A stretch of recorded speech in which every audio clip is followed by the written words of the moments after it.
when I went to my first job away from the East Coast, it was in Portland, Oregon, and the textbook that was available for history at the high schools of Portland, Oregon, was the same one available in California. It was by Scott Forsman, and among the 258 major errors in the book was that the United States had dropped the atomic bomb on Korea. Now, we're probably likely to do that in the upcoming days, but certainly, I guess they felt that all those people from that part of the world look alike. What's the difference? Japan, Korea. There were hundreds of errors of that magnitude in the book, nor was there any particular consternation when this was exposed. I guess there were some screams on the part of parents. But what does it matter? You got to get the kids to sit, be quiet, copy notes off the board, and pass tests. What does it matter whether the information is accurate or not? How old-fashioned do you want to be?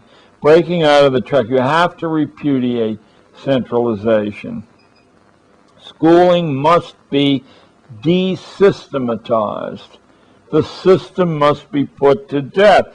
Rather than dismissing that as rhetoric, each one of us, if you value individuality, has a system of our own, just as we have a fingerprint of our own there. It's not totally alien to everyone else's system, but the part of our lives we value is, in fact, the part that stands apart from the other people we know, or at least that's the part we should value as Americans.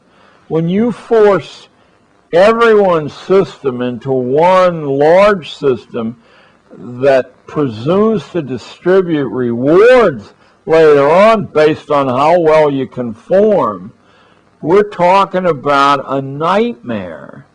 That we are the chief distributor of this nightmare to the rest of the world, not communist China, not ex-communist Russia, but us, should make you sit up and steam and vow to sabotage this system any way you can. Any way you can. So that's the last chapter in the book. It says Adam Smith correctly instructed us, the high priest of the libertarians and the conservatives, he correctly instructed us for more than 2 centuries that the wealth of nations is the product of freedom, not of tutelage, not of someone telling you this is the right way to do something. Smith said that the more people you bring to the bargaining table, the more likely it is that in that steamy exchange of points of view, that an entirely different idea that no one had thought of before springs free as the resultant of this dialectical process.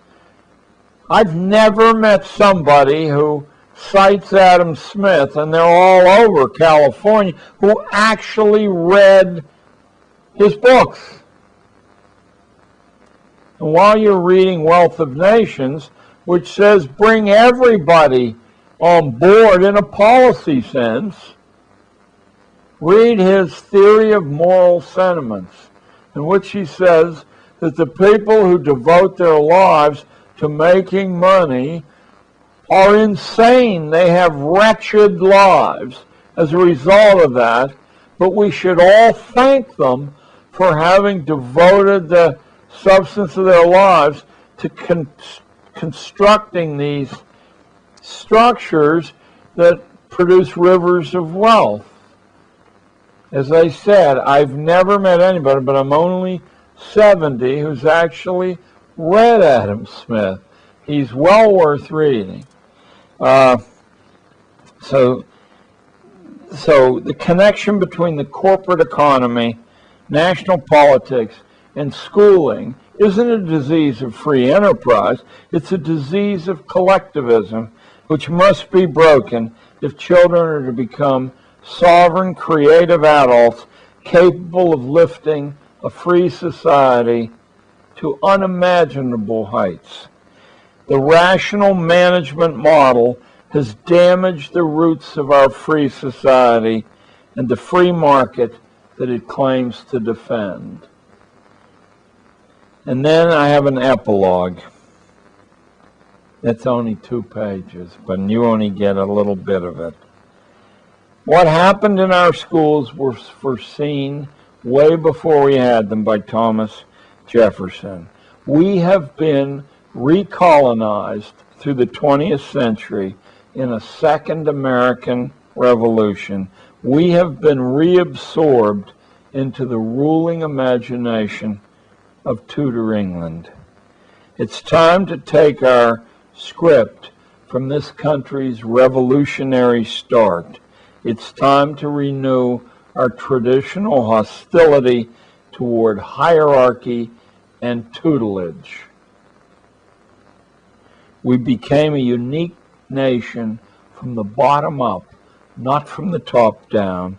That's the only way to rebuild a worthy purpose for American education and a worthy destiny for our children. And I summon on stage in the epilogue 2 people.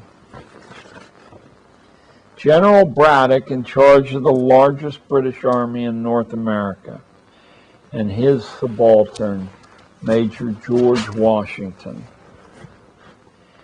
Braddock is an aristocrat to the core, and he's on a huge white horse. And he's covered with red and gold and silver and drummers. And Washington is dressed in frontier buckskins on a horse called Blueskin, who's the gray. And both of them are beckoning us into a different future. One says, you are children, you will always be children, we will take care of you, follow me into this well-organized, fully ordained future. And Washington, who said in his memoirs that the most brilliant sight he ever saw in his life was Braddock's army about to be exterminated when it crossed the river that Washington said, I don't think I'd cross that river if I were you. He made a mistake, because in my reading of American history, when he looked in the mirror, that was the most brilliant sight he ever saw.